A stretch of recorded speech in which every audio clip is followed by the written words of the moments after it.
Assalamualaikum warahmatullahi wabarakatuh. Salam sejahtera buat kita semua. Salam Om Swastiastu, Namo Buddhaya, salam kebajikan.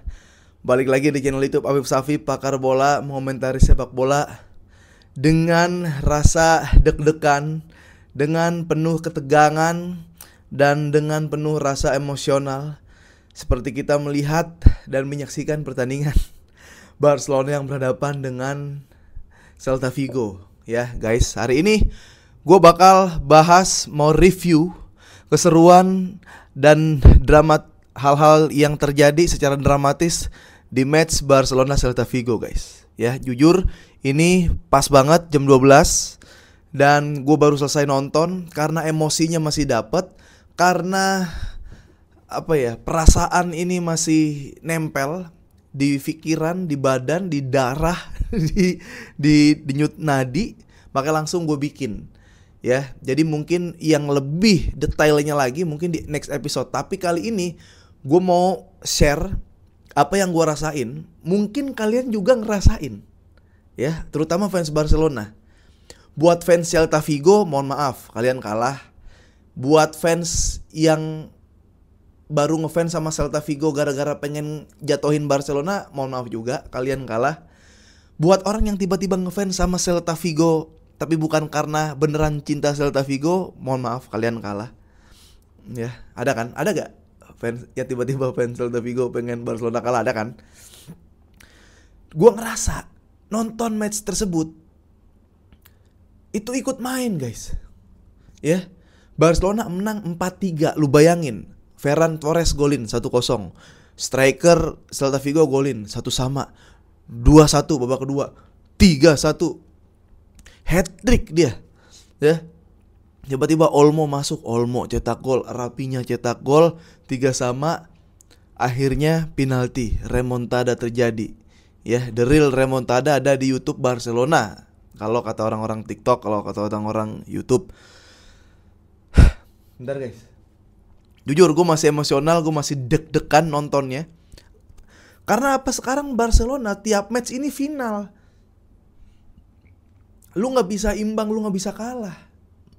Ya. Jadi udah gak ada yang bantah kan statement gue tentang gak ada yang namanya alasan untuk kecapean. Kecapean bukan menjadi faktor utama. Yang salah ya rotasi pemain. Yang salah pemain tampil jelek. Ya. Sekarang tinggal pilih. Jadi kemarin gini, gue tantangin lagi di X gue. Gara-gara gue diserang tentang kenapa lawan Dortmund main jelek plus kalah. Dibilang kecapean. Kalau kita lihat track Barcelona itu pertandingan sebelumnya emang benar 3 hari match. Nah, Barcelona ke depan setelah lawan Dortmund 3 hari match. Bahkan lebih krusial lagi momennya. Copa del Rey final, ya Liga Champions semifinal. El Clasico, La Liga, semifinal lagi Liga Champions. Itu kan jadwalnya 3 hari. Berarti kalau memang faktor utamanya adalah kecapean, lu kagak usah nonton lagi Barcelona di match selanjutnya. Kenapa? Karena dengan sesuai pikiran lu, kalau kecapean adalah kalah dan main jelek, ya ini udah pasti kalah dan main jelek. Sekarang masalahnya ini udah tinggal mentalitas, guys. Mentalitas yang harus lu hadapi. Ya, lu tinggal pilih. Pilihannya adalah kedua. Lu kecapean, kalah dan main jelek, atau lu bangkitkan mentalitas juara dengan menghantam apa itu yang namanya capek. Dihajar, dihantam. Gak ada yang namanya capek, tapi yang ada adalah menang. Tuh menang, main bagus gak? Gak terlalu bagus. Celta Vigo open play. Barcelona biasanya kalau lawannya open play udah bisa golin 3 deh di babak pertama, bisa golin 2 lah. Celta Vigo open play, babak kedua 2-1, ya 3-1, kendorin serangan dia, mengundurkan serangan.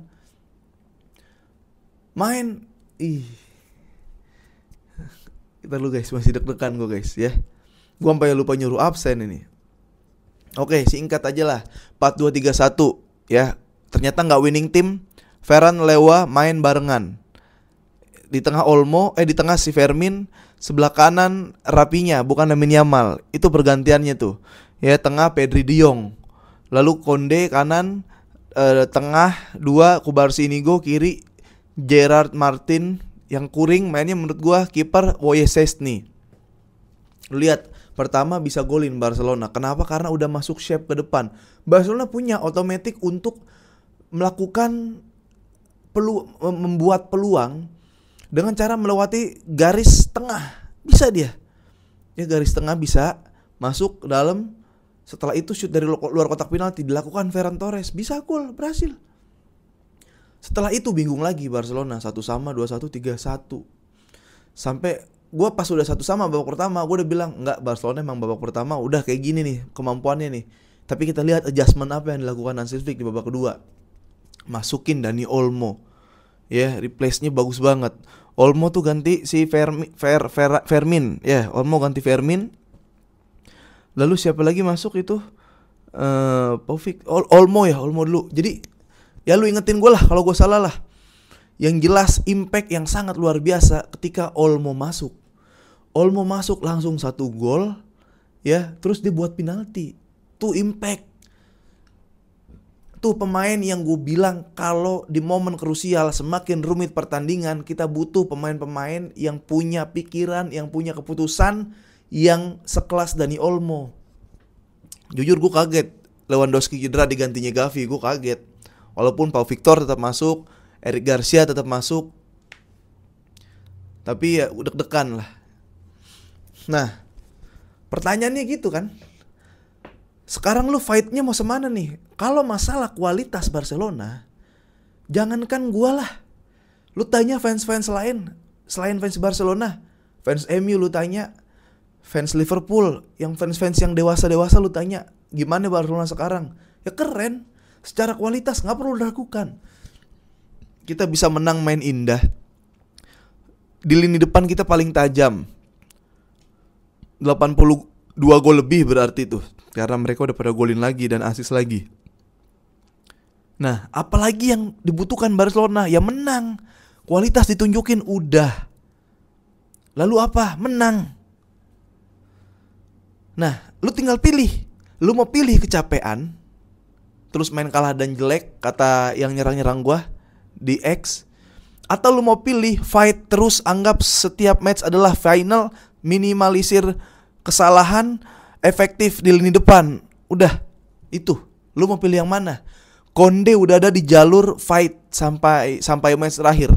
Ya lu lihat Konde jogging dari mana ke mana gitu, walaupun bukan di sesi latihan, tapi dia menyempatkan diri. Konde itu jogging. Jadi kita butuh pemain rapinya, kita butuh pemain mental kayak Konde, ya, yang bisa menggayat minimal di sampingnya nih, unit-unit di sekitarnya, untuk ikut semangat, untuk ikut terus, energi positif, mental positif, ya, mental juara. Sekarang udah bukan kualitas lagi nih yang berbicara nih. Kualitas Barcelona udah di La Liga, kualitas Barcelona udah, mau di Liga Champions juga oke lah kualitasnya Barcelona, jelek di terakhir aja.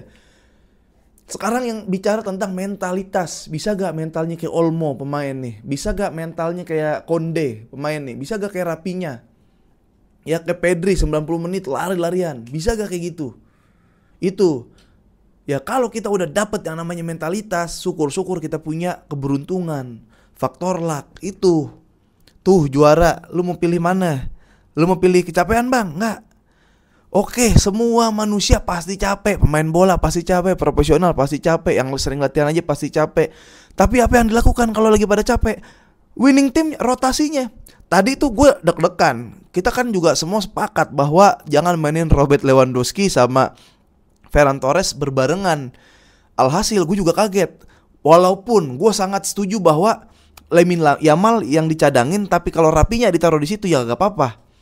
Ya walaupun Rapinya di babak pertama juga off, Ferran justru yang nyala di babak pertama, tapi setelah itu babak kedua ya oke lah, itu rotasinya masih aman lah menurut gue. Masih aman rotasinya. Kalau udah Pedri yang diganti, Gavi yang hati-hati bos. Barang kalah ntar. Ya, jadi gue ngerasa Barcelona tetap menjaga asa, menjaga kans untuk juara La Liga. Ya, sementara harus drop point dulu, tetap berada di peringkat 7 apa ya, karena baru main di awal ini Sabtu sore ya, di awal. Jadi Celta Vigo tetap di peringkat 7 sejauh ini karena belum ada match lagi yang lainnya nih. Mungkin Minggu udah berubah, Senin udah berubah. Itu ya, sekarang kita bahas permainan gimana? Wah, ini permainan juga udah mulai ngaco sebenarnya guys. Gue bilang atau gue pengen Hansi Flick udah mulai sadar bahwa perangkap offside-nya ini udah bukan lagi menjadi opsi yang bisa diandalkan, namun ini menjadi bumerang buat Barcelona. Kenapa? Lu lihat aja bro, Guresi bisa hat-trick, Celta Vigo pemain bisa hat-trick. Maksud gue, dengan cara main Barcelona seperti ini, dengan cara bermain Barcelona high defensive line dan offside trap yang kadang masih gagal, nggak usah striker top tier bro. Fundamental sepak bola, dasar-dasar sepak bola, lu kontrol bisa, lari bisa, nendang bisa, itu berpotensi hat-trick kalau lawan Barcelona. Nggak usah Miroslav Klose, Ronaldo Nazario gitu, entar Mbappe, bahaya ya. Jadi Hansi Flick juga udah mulai mikirin cara mainnya nih. Ini kacau ya, gol pertama kacau, gol kedua gue nggak lihat, abis replay tiba-tiba langsung gol. Bahkan di match ulangnya aja juga gue undo tetap nggak kelihatan, tiba-tiba ada di depan 1 lawan 1 gol. Itu gol ketiga ya. Dia gol ketiganya tuh adalah 1 lawan 1. Enggak lah, Pedri lepas. Jadi bahkan double pivotnya juga harus saling backup nih. Gue udah ngeliat bahwa Pedri De Jong ini bener-bener jangan sejajar. Ya, jangan sejajar kayak gini. Harus kayak Pedri kalau lagi megang bola, De Jong ada di belakangnya. Kenapa? Kalau bola lepas masih ada De Jong yang cover. Karena kalau sama-sama dua-duanya maju, oh itu kayak gol keberapa dah? Lu lihat deh, yang Kubarsi ini dua-duanya ada space di tengah. Si De Jong ikut ke depan, tiba-tiba bola ditendang 1 lawan 1 sama kiper. Wah, itu harus diperhatiin lagi tuh. Gue paham kenapa Hansi Flick main high defensive line, kenapa Hansi Flick pengen offside trap. Dilema memang dia. Kenapa? Karena Kubarsi sama ini gol larinya terlalu pelan menurut gue. Bukan pelan, terlalu pelan. Kubarsi ini duel bola nih, duel one-nya kan menang mulu deh, win mulu deh. Ya. Interceptnya bagus-bagus, timingnya bagus-bagus, bola atas bagus-bagus, clearance-nya bagus, tackle-nya bagus. Tapi kalau udah di sprint sama lawan, ketinggalan 1 langkah, berat. Itu udah berdoa biar Szczęsny hebat aja. Ya, jadi gue ngerasa perubahannya adalah bukan cuma lawan rasa capek, tapi Hansi Flick juga harus pintar-pintar lihat reading the game-nya, harus pintar nih. Kalau offset trap-nya sekali 2 kali udah gagal, kalau dilanjutin mulu nggak bisa tuh. Nggak bisa. Itu contohnya bukan top tier, striker top tier yang golin bro. Guresi, hat-trick. Striker Celta Vigo ya Allah, Cristiano Ronaldo nggak pernah hat-trick di mana? Ke Barcelona. Benzema lah hat-trick, nggak apa-apa gitu. Vini waktu itu hat-trick ya. Benzema hat-trick nggak apa-apa lah. Maksud gue udah sama Madrid, Benzema gitu orang ini. Celta Vigo hat-trick anjing. Aduris gitu dulu, walaupun dia nggak pernah hat-trick, tapi striker legend, nggak apa-apa. Ya, jadi gue ngerasa Barcelona udah gak perlu lagi nunjukin kualitas. Kita udah tahu, kita udah paham kualitas Barcelona seperti apa. Bukan cuma kita, tapi fans-fans yang non-Barcelona juga udah mengapresiasi kualitas Barcelona, kesuburan Barcelona, perubahan Barcelona, udah diapresiasi. Sekarang masalah mentalitas. Apa itu mentalitas? Gak ada ngeluh capek. Ya manusiawi pasti. Lu bantai gue juga gak apa-apa abis nih. Tapi silakan, nggak ada waktu buat ngeluh capek. Ya, yang ada lu harus hadapi, menangkan. Ya, mentalitas. Sekarang udah tinggal nonjolin mentalitas. Ya, mentalitas udah ditonjolin, keberuntungan udah ditonjokin. Jangan sampai kartu merah, jangan sampai blunder, jangan sampai penalti, handsball di kotak penalti. Itu jangan sampai. Setelah itu, reading the game-nya.